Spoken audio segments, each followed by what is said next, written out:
छत्तीसगढ़ का विधानसभा चुनाव पूरा हो चुका है सिवाय गिनती के। वो 3 तारीख को वो भी पूरी हो जाएगी। 3 तारीख की शाम तक तस्वीर साफ हो जाएगी, किस पार्टी को कितनी टिकटें मिली हैं, कौन कौन से नेता जीते हैं, किसकी सरकार बनने का आसार है। ये सब 3 तारीख की शाम तक साफ हो जाएगा।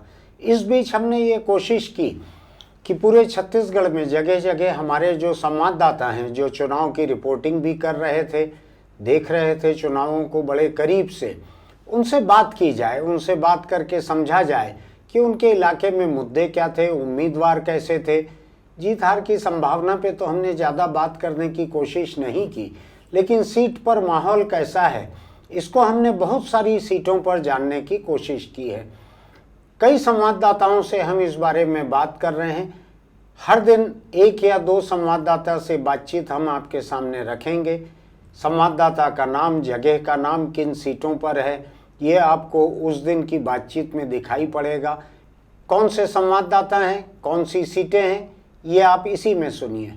हमारे अंबिकापुर के संवाददाता अभिनव साहू वो आए हुए हैं यहाँ पर। हमने यहाँ अपने YouTube स्टूडियो में एक मीटिंग रखी थी, उसके लिए जो संवाददाता आए उनसे बातचीत हम कर रहे हैं।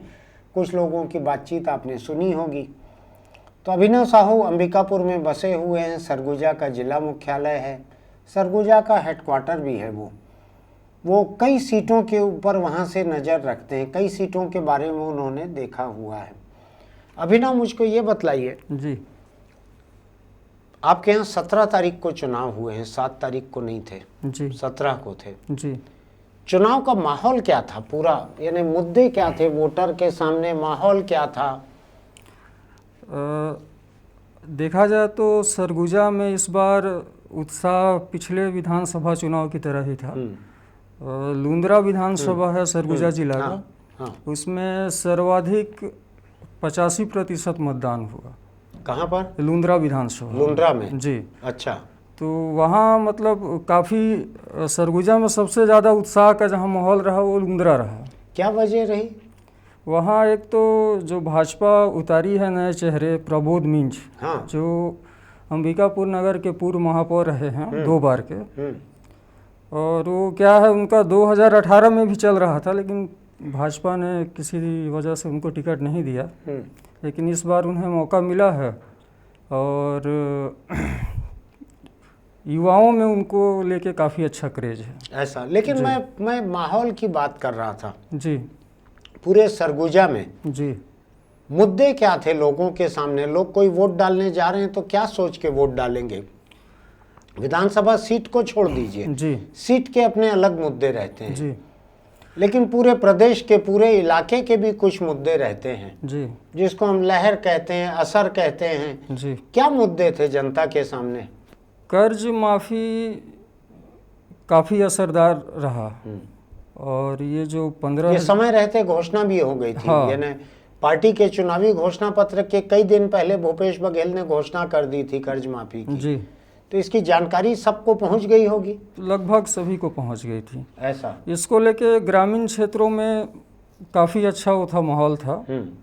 लोगों को लग रहा था फिर से आएगी सरकार तो हमारा कर्ज माफ़ होगा। हाँ। करके नहीं आएगी तो भाजपा ने तो कोई कर्ज माफी का वायदा किया नहीं है। जी। भाजपा धेला माफ करने वाली नहीं है भाई, हमने तो वायदा ही नहीं किया था। जी। तो लोगों को लगता है कि अगर कर्ज माफी चाहिए तो कांग्रेस को वोट दो, ऐसा हुआ है? जी। ये लगा। जी। और कौन सा मुद्दा रहा? इसके अलावा सर वो जो 15,000 रुपये महिलाओं को, हाँ, ये भी काफ़ी असरदार रहा। ये तो लेकिन बहुत लेट आया, भाजपा के घोषणा के 9 दिन बाद आया। जी। इसमें लगभग मेरे हिसाब से तो 50% लोगों को ही पता चल पाया। हाँ। ग्रामीण क्षेत्र में। हाँ। क्योंकि सरगुजा के कई ऐसे क्षेत्र हैं जहां अखबार नहीं पहुंचते, इंटरनेट की सुविधा भी वहां लगभग ना के बराबर है। हाँ। कई ऐसे क्षेत्र हैं। हाँ। तो उसको अपन 50-50 मान सकते हैं उसको। ऐसा? जी। अच्छा, और कौन सा? ये बिजली का जो 200 यूनिट फ्री है, ये भी बिजली तो आपके यहाँ पहुँची होगी ना कि नहीं पहुँची? बिजली ठीक है हमारे यहाँ। हाँ। और बिजली का भी अच्छा है करके लोगों में अच्छा रिस्पांस मिला है। कि नहीं, किसको, हमको मिला है कि कांग्रेस को नहीं मिला कांग्रेस को मिला है इसका हाँ, फायदा। मैं बोला ऐसा तो नहीं, हमारे अखबार को अच्छा रिस्पांस मिल रहा है उसका। कांग्रेस को अच्छा इसका मिलेगा हाँ, फायदा। अपन साफ साफ करें ये जो 200 यूनिट तक है मुफ्त का, वो काफ़ी मतलब फायदा मिलेगा इससे कांग्रेस को। ऐसा जी। तो ये 3 मुद्दे में खास चर्चा इसलिए कर रहा हूँ कि इसमें से 2 मुद्दे, कर्ज माफी और बिजली, ये भाजपा के घोषणा पत्र में नहीं था। जी। तो लोग ऐसी तुलना कर पाते हैं क्या कि कांग्रेस आएगी तो ये मिलेगा, भाजपा तो ये छूट देने वाली नहीं है? ग्रामीण क्षेत्र में तो बिल्कुल ऐसी चर्चा है। ऐसा है चर्चा, लेकिन शहरी क्षेत्रों में ऐसा नहीं है, क्योंकि शहरी क्षेत्र में काफ़ी लोग अलग अलग प्रोफेशन के हैं, तो कर्ज माफी उतना बड़ा मुद्दा नहीं है वहाँ। शहरी क्षेत्रों में नहीं है। ऐसा? हाँ, ग्रामीण क्षेत्रों में काफ़ी अच्छा है इसका। एक चीज़ बतलाइए, जो महादेव ऐप आपने सुना होगा, सट्टेबाजी का एप्लीकेशन, जी, जो दुर्ग भिलाई इलाके से चला, जिसमें कई लोग गिरफ्तार हैं, जेल में हैं, कई तरह के आरोप चल रहे हैं जी। इसका कोई चर्चा हुआ क्या? सरगुजा में नहीं हुआ? चर्चा हुआ, इसका काफ़ी था लोगों में चर्चा का विषय। हाँ, लेकिन मुझे नहीं लगता कि बहुत ज़्यादा असर ये डालेगा। वोट प्रभावित होंगे ऐसा चर्चा नहीं है। ऐसा नहीं है। अच्छा, अब एक बात बतला दीजिए मुझको। जी। टीएस सिंहदेव जी। डिप्टी चीफ मिनिस्टर हैं, जी। सरगुजा के बड़े नेता हैं। जी। वो पिछली बार मुख्यमंत्री बनते बनते रह गए 2.5 साल के बाद में। ऐसी चर्चा थी, बनेंगे, लोग उम्मीद कर रहे थे, नहीं हो पाए। जी। सरगुजा में पिछले बार 14 में से 14 सीटें कांग्रेस को मिली थी। जी। इस बार क्या है? इस बार कोई चर्चा है क्या कि टीएस सिंहदेव को पिछली बार हमने 14 सीट दी, कांग्रेस ने इनको नहीं बनाया, क्या देना कांग्रेस पार्टी को वोट? ये तो फिर टीएस सिंहदेव को नहीं बनाएंगे, जी। बारी आएगी तो फिर ओबीसी बतला देंगे। क्या चर्चा है क्या ये वहाँ? चर्चा तो था ये करके, लेकिन चूंकि क्या है, कांग्रेस सरगुजा पैलेस के इर्द गिर्द ही घूमती है, और कहा जाए तो वो राजनीति का मेन केंद्र है। ऐसा? जी। तो इसमें लोगों के बीच, यानी आज़ादी के पहले भी वही केंद्र था, अभी भी वही केंद्र है। वही है। तो लोगों में आक्रोश तो था कि सीएम नहीं बनाया करके, लेकिन जैसा उनका व्यवहार है और लोगों से उनकी अच्छी पकड़ है लोगों के बीच में, तो मुझे नहीं लगता उतना ज़्यादा प्रभावशील होगा ये। ऐसा? ये मुद्दा बहुत असर नहीं डालेगा, बात आई गई हो गई। जी। क्या सरगुजा के लोगों को अभी भी लगता है कि टीएस सिंहदेव मुख्यमंत्री बन सकते हैं? हाँ, ये इस बार चर्चा था कि इस बार तो 100% है चांस। ऐसा? जी। पिछली बार से ज़्यादा इस बार चांस दिख रहा है। ये हालांकि ये खुले तौर पे नहीं मार्केट में हुआ चर्चा, लेकिन लोगों के बीच में था ये कि टीएस बन सकते हैं। हाँ, ऐसा? जी। अच्छा, अब मेरे को बतलाइए, हम सीटों की अगर बात करें, जी। आप कौन सी कुछ सीटों के बारे में बतला सकते हैं हमको?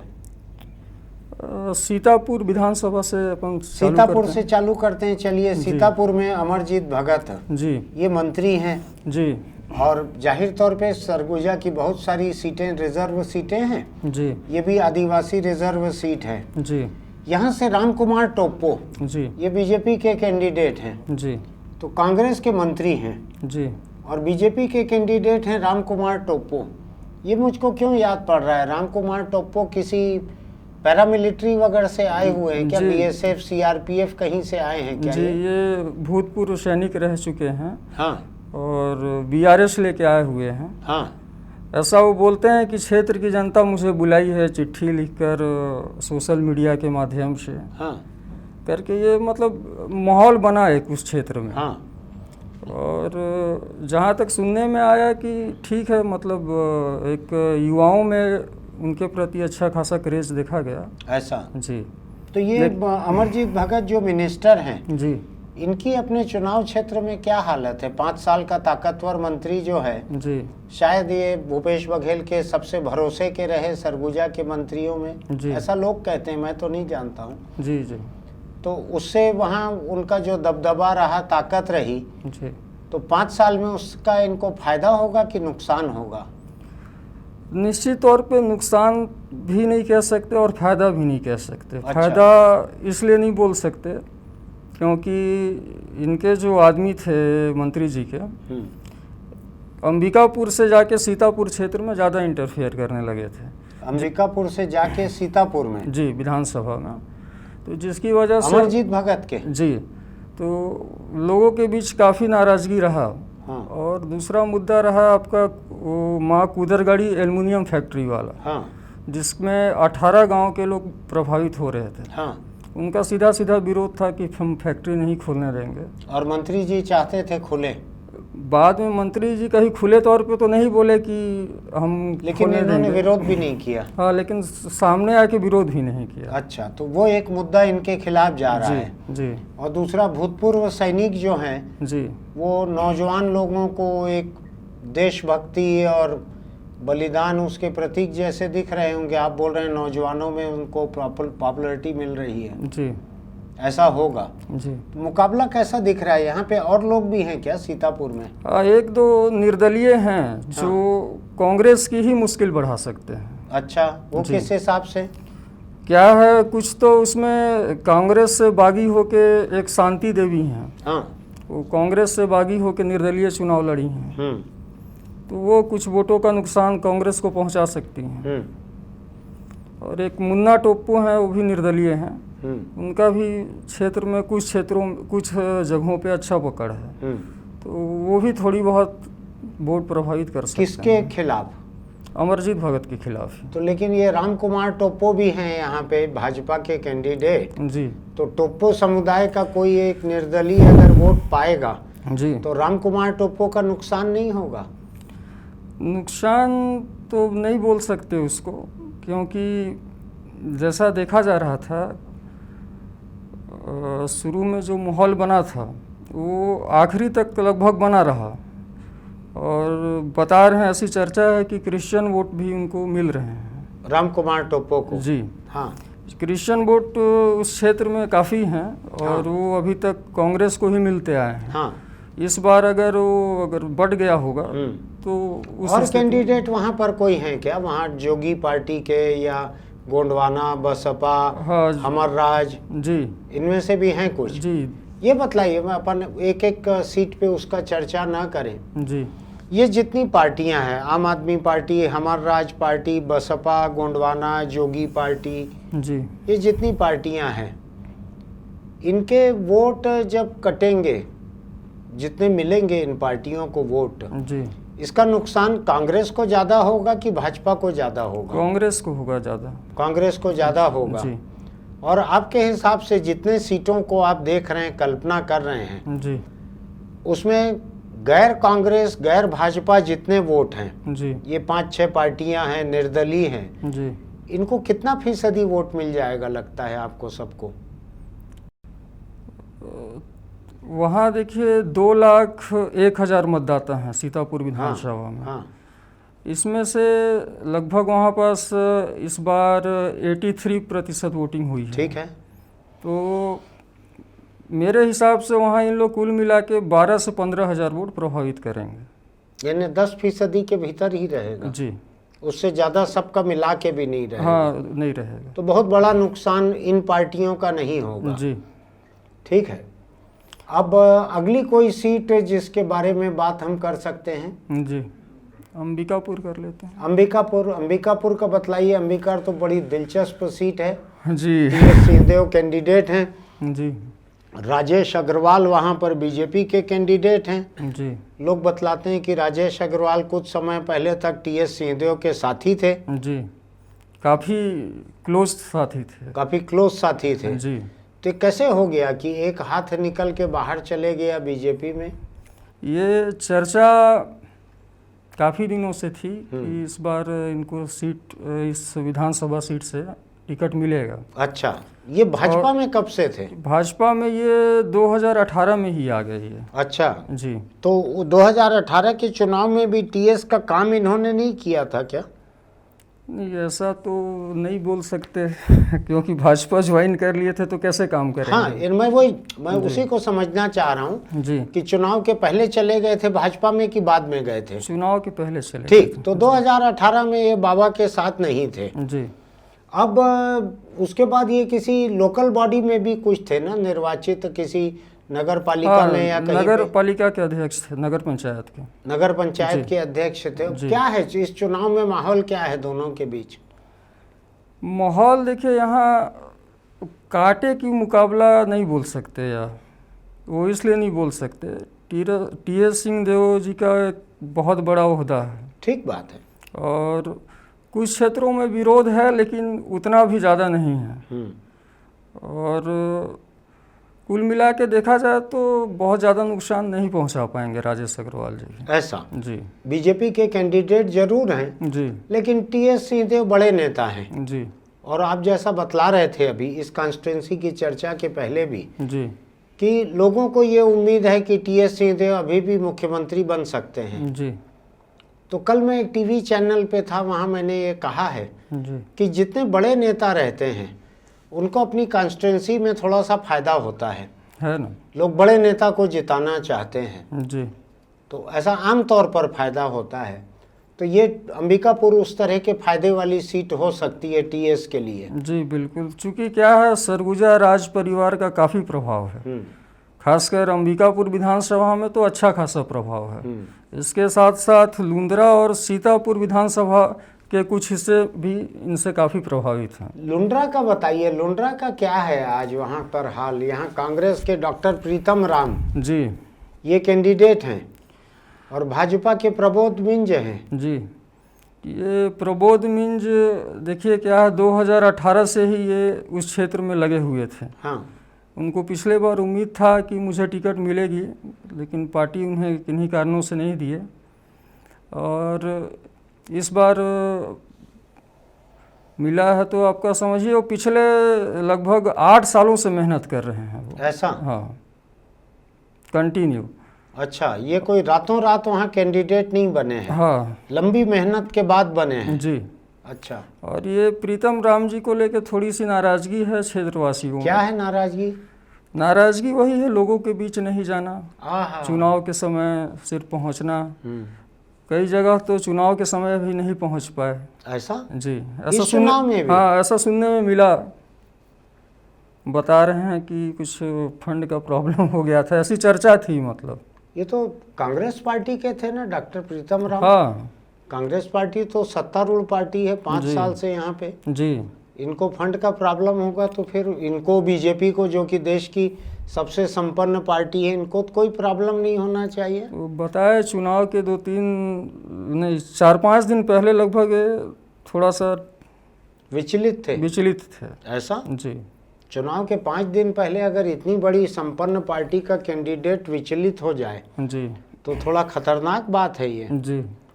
यानी चुनाव में कुछ असर हो सकता है ऐसा होने का, फंड की कमी का। जी। पैसे का काम तो पैसे। आपके इलाके में सरगुजा में कैसे बटा पैसा वोटर को? नगद बटा, दारू बटी, कपड़ा बटा, बर्तन बटा, क्या बटा? बटने के लिए तीनों चीज़ बटा। क्या क्या? दारू, मुर्गा और पैसा, दोनों ऐसा? चीज़। हाँ, तीनों चीज़ बटा। तो पैसा कैसे दिए लोग? नगद 500 रुपये कोई पर वोटर दिया, कोई 1000 रुपये दिया। ये जितने वोटर थे वहाँ के गरीब लोग सबको दे दिए। आपको क्या लगता है कि जिसको पैसा मिलता है वोटर को, जी, वो पैसा देने वाले को वोट देते हैं कि अपनी मर्जी से देते हैं? हालांकि देखिए, सरगुजा का जो आदिवासी क्षेत्र है, वो खासकर जो पहाड़ी क्षेत्र है, वो बिल्कुल ही पढ़े लिखे लोग नहीं हैं। वहाँ पास दारू मुर्गा काम कर जाता है। लेकिन शहरी क्षेत्रों में ऐसी स्थिति नहीं है। जो लोग जिनको वोट देने का मन बना लिए हैं, उन्हीं को वोट देते हैं। तो ये तो चुनाव आयोग इतनी कड़ी नज़र रखने की बात करता है। दारू अगर बढ़ती कैसे है? आ जाती है, सब बढ़ जाती है। कुछ जगहों पे कार्रवाई किए हैं इन लोग, जैसे सीतापुर में भी पकड़े, कुछ जगहों पे अंबिकापुर में भी पकड़े, लुंड्रा में भी पकड़े। मतलब उतना बड़ा खेप नहीं पकड़ पाए फिर भी ये। ऐसा? जी। और कौन सी सीट आपने देखी हुई है या जान रहे हैं? सामरी विधानसभा। सामरी दिलचस्प विधानसभा है, इसके ऊपर बात करना जरूरी है। जी। सामरी क्यों चर्चा में आई थी? यहाँ से कौन थे कैंडिडेट कांग्रेस के जिनकी टिकट कटी? और उसके बाद वो वहाँ से जी पार्टी छोड़ गए या पार्टी ने कार्रवाई की? कौन कौन थे यहाँ से? 2018 में कांग्रेस पार्टी की ओर से चिंतामणि महाराज जी थे, हाँ, जो अभी भाजपा में चले जो गए, अभी भाजपा में कुछ दिन कुछ पहले- हेलीकॉप्टर में घूम रहे थे भाजपा जी, में, बृजमोहन जी के साथ घूम रहे थे। बृजमोहन जी के साथ। जी तो ये सामरी से कांग्रेस ने अजय पैकरा को टिकट दे दिया, विजय पैकरा को। विजय पैकरा। जी तो क्यों ऐसा किया होगा, क्यों काटा उनका चिंतामणि महाराज की टिकट? हालांकि देखिए, चिंतामणि महाराज जी की जो छवि है वो हाँ। बहुत अच्छी नहीं थी, अच्छा। लोगों के बीच में भी नहीं था, सामान्य तौर पे देखा जाए तो। हाँ, उनका एक विशेष समुदाय है जो सॉरी, जिनकी मान्यता है उनके पिताजी के समय हाँ, से। वो संत गहिरा गुरु जी का। तो बस वहीं पास वो सीमित रह गए थे। पार्टी ये आकलन की होगी मेरे हिसाब से। और मतलब क्या है, इनका राजपुर में भी विरोध था, शंकरगढ़ में भी विरोध था, कुसमी में भी विरोध था, और इवन कांग्रेस के जो जिला अध्यक्ष हैं वो भी उनके खिलाफ थे। अच्छा, ये यानी भी एक बहुत बड़ा कारण बना। कांग्रेस का बहुत बड़ा नुकसान नहीं है, वो टिकट जितना विरोध था उसमें वैसे ही चुनाव हार वहाँ गए। भी एकदम अभी विजय पैकरा को भी दिए हैं ये टिकट, तो कांटे की ही मुकाबला है। उनका क्या बैकग्राउंड है विजय पैकरा का?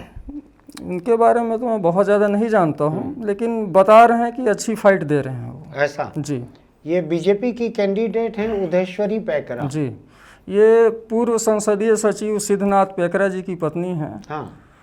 सिद्धनाथ पैकरा जी यहाँ शुरू में लड़े थे तो 40,000 मतों से जीते थे। हाँ। उसके बाद 2 बार वो लगातार चुनाव हारे, लगभग 30, एक बार 32,000 वोट से, एक बार 40,000 वोट से। हाँ। तो उसके बाद फिर भी वो क्या है, वो और उनकी पत्नी क्षेत्र में कभी पकड़ छोड़े नहीं, हमेशा लेकिन मेहनत करते रहे। भाजपा तो मुझको ध्यान पड़ता है कि परिवारवाद के खिलाफ बड़ा बड़ा बात बोलती है, दिल्ली से लेके रायपुर तक। जी, फिर भी भाजपा के ही नेता के पत्नी को टिकट दिए हैं। वैसा उद्देश्वरी पैकरा से बड़ा वहाँ कोई चेहरा भी नहीं था भाजपा के तो ये पास। सच में ही अच्छी कैंडिडेट थी, बड़ी कैंडिडेट। हाँ, बड़ी कैंडिडेट थी। ऐसा? इसकी वजह से पार्टी इन्हें यानी टिकट परिवारवाद से परे भी। दी। जी, ठीक है, और कोई सीट?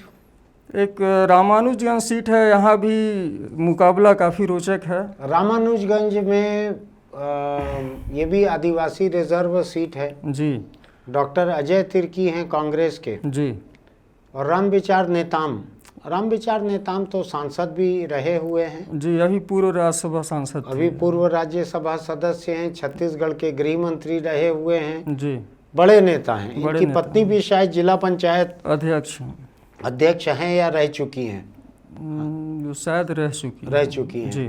तो रामविचार नेताम और डॉक्टर अजय तिर्की। रामविचार नेताम के बारे में लोग ज़्यादा जानते हैं। जी, डॉक्टर अजय तिर्की का क्या है बैकग्राउंड? ये सनावल क्षेत्र में और रामचंद्रपुर क्षेत्र में और रामानुजगंज क्षेत्र में लगभग 18 साल ये सेवा किए हैं वहाँ। सेवा कैसे? डॉक्टर थे। अच्छा, तो फीस लेके देखते नहीं होंगे नहीं, कि निःशुल्क। ये आप बोल रहे हो 18 साल बिना फीस लिए ये प्रैक्टिस किए हैं, देखे हैं मरीज? जी, ऐसा? जी, बल्कि अपने पास से उनको मदद भी किए हैं। तो कहाँ से करते थे मदद? इनके अंदर शुरू से ही सेवा भाव रहा है। अरे भाव तो ठीक है, जी, मूल भाव, पैसा कहाँ से आया होगा इनके पास इतना सेवा करने का? बताते हैं लोग अपने जो तनख्वाह के पैसे से ही दे देते थे। ऐसा? नहीं, काम क्या था इनका? डॉक्टर ही था पेशा। सरकारी डॉक्टर थे? सरकारी डॉक्टर। अरे तो सरकारी डॉक्टर तो फोकट में ही देखेंगे, सरकारी डॉक्टर फीस थोड़ी ले सकते हैं। जी जी, लेते हैं? नहीं नहीं, ये बिना लिए देख रहे होंगे। हाँ। अच्छा, नहीं मतलब निवास पे भी जैसे आते हैं तो ठीक। लोग पैसा लेते हैं, ये नहीं लेते नहीं थे। लेते थे। जी, अच्छा, जी। तो ये 18 साल से लोगों का काम किए हैं। जी तो ये कैंडिडेट हैं रामविचार नेताम के सामने। जी, रामविचार नेताम अभी पॉपुलर रह गए हैं, अनपॉपुलर हो गए हैं, क्या हालत है? मेरी कई साल से मुलाकात नहीं है उनसे। अभी ठीक है स्थिति उनका, सक्रिय तो थे वो अभी 2-3 साल से काफ़ी ज़्यादा क्षेत्र में। पूरा मन भी बना लिए थे कि इस बार चुनाव लड़ूंगा, पार्टी उनको टिकट भी दे दी। तो यहाँ भी मतलब ऐसा नहीं है कि एकदम से एक तरफा है मुकाबला। अच्छा, बहुत कांटे की टक्कर है, 5 से 7 हज़ार के अंतर में ही दोनों में से कोई भी ऐसा? जीते हैं। हम सरगुजा की 14 सीटों की बात करें, जी आज 14 की 14 कांग्रेस के हाथ में है। जी, आपको क्या लगता है चुनाव में कांग्रेस के पास कितनी रह जाएगी? कम से कम 8 सीट तो बच जाएगी। बच जाएगी। जी तो 6 सीट जा भी सकती है। जी, ये भाजपा को जाए या किसी और को जाए, भाजपा को ही जाएगी। भाजपा को ही जाएगी। भाजपा को ही जाएगी। जी तो 14 में से जी 6 सीटें जी, भाजपा को जा सकती है, 8 कांग्रेस के पास बच सकती है। बस सर। कांग्रेस की और भी दुर्गति हो सकती है क्या इससे ज़्यादा? हाँ देखिए, 3 से 4 सीटों में तो एकदम कांटे की मुकाबला है। हाँ। सीतापुर, आपका रामानुजगंज, हाँ। सामरी, हाँ। इवन भड़गांव में भी अच्छा फाइटिंग स्थिति दे दी है लक्ष्मी राजवाड़े जी। अच्छा। बीजेपी की जो कैंडिडेट हाँ, हैं, हाँ, हाँ, वहाँ रजवाड़ वोट जो है वो 2 हिस्सों में बढ़ गया है। पारसनाथ रजवाड़े वहाँ जी। कैंडिडेट हैं कांग्रेस के। जी, तो 3-4 सीट में एकदम कड़ा मुकाबला कड़ा है। मुकाबला है, कुछ भी हो सकता है। तो ये 3-4 सीट अभी अलग रख के आप कांग्रेस को 8 दे रहे हो? नहीं, उसमें शामिल है। इसमें शामिल है। जी, तो मिला जुला है ये। मिला जुला है। जी तो 8 कांग्रेस 6 भाजपा, ऐसा आपका अंदाज है वहाँ का? जी। और टीएस सिंहदेव जो हैं वो बड़े नेता हैं, वो जीत सकते हैं, ऐसा? जी, हमने अलग अलग संवाददाताओं से जो बात की है वो टुकड़ा टुकड़ा बात है, पूरा छत्तीसगढ़ एक साथ हम बात नहीं कर पाए हैं। ये आपके सामने हम अलग अलग टुकड़ों में पेश करते हैं। ये सरगुजा की बातचीत थी, कुछ सीटों के बारे में विस्तार से बातचीत थी, कुछ सीटों के बारे में एक आंकड़े का अंदाज है कि क्या होगा वहाँ पे। फिर मिलते हैं। अभी आपने कुछ सीटों की चर्चा सुनी। चुनाव की गिनती होने के पहले, वोटों की गिनती होने के पहले यही सबसे दिलचस्प बात हो सकती है।